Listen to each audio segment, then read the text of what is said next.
Portia's Julius Caesar. Nikki Duval left Christine Horn in Portia's Julius Caesar, by Shakespeare in the Rough in Withrow Park. Dahlia Katz photo, written by Caitlin Reardon and William Shakespeare, directed by Eva Barry.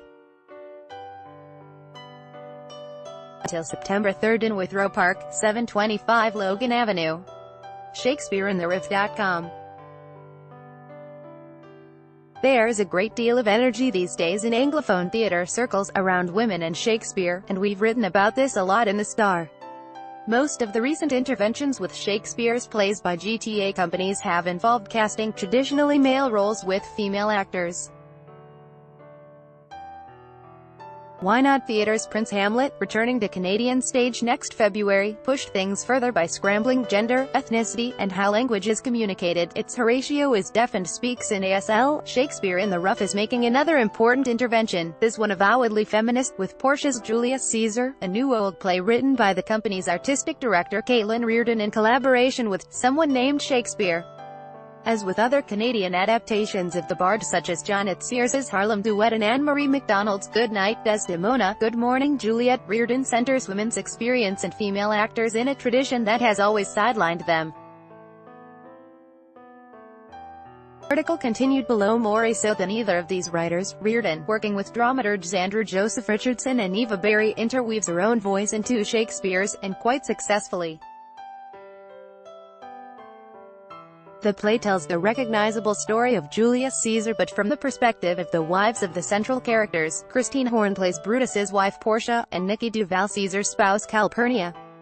To underline the central theme of motherhood, Reardon has invented a new character, Servilia, Deborah Drack-Gifford, Brutus's mother, who, echoing Coriolanus's Volumnia, competes with her daughter-in-law for her son's attention. Half the script is Reardon's own writing, the other is drawn from 17 Shakespeare plays including Julius Caesar, 4 sonnets, and a poem.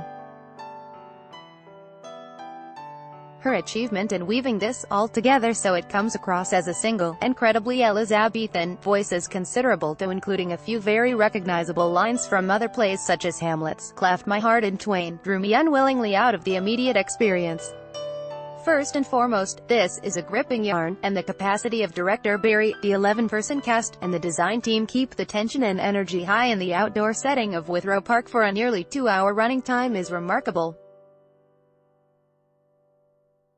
This risks heresy, but part of the excitement of this play for me was not knowing what was going to happen next, as those familiar with Shakespeare inevitably do in traditional stagings. For me, the heart of the production is a series of scenes between Portia and Calpurnia, here played as dear friends supporting each other as the former copes with new motherhood.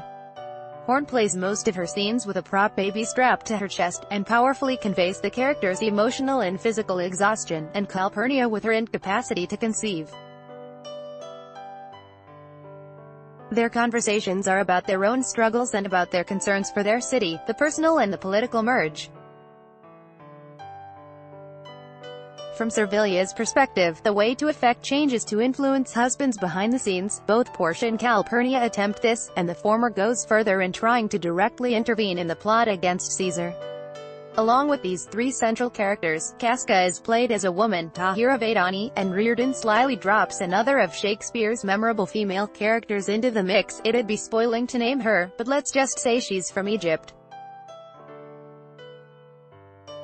All of them undertake different strategies to gain agency.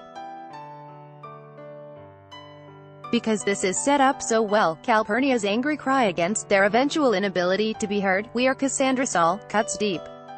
Duval plays Calpurnia from the heart and gut, and the connection between her and Horn is palpable and moving. Along with portraying the leading male characters, 4 male actors, Kwaku Okir, Adriano Sobertodo Jr., Giovanni Spina and Jeff Young, play a chorus of washerwomen, all speaking in accented English. The implication that they represent Rome's immigrant underclass subtly adds a level of ethnic and class politics to the play's critique, though the farcical nature of their costuming and playing veers distractingly, at points, into Monty Python territory. The use of a chorus, Troy Sarju, Sienna Singh, and John L. Jones-Williams, to literalize the sound of Portia's baby crying by tingling on musical triangles is an effective and at times chilling touch. Barry uses the depth of the park setting very effectively, holding actors and tableaus behind the action at crucial points. Set and costume design is by Rachel Forbes. With only a few instruments, Jareth Lee creates clear distinctions between night and day, interior and exterior through his lighting. Drawing on Shakespeare and adding her own creativity, Reardon has written a play for today.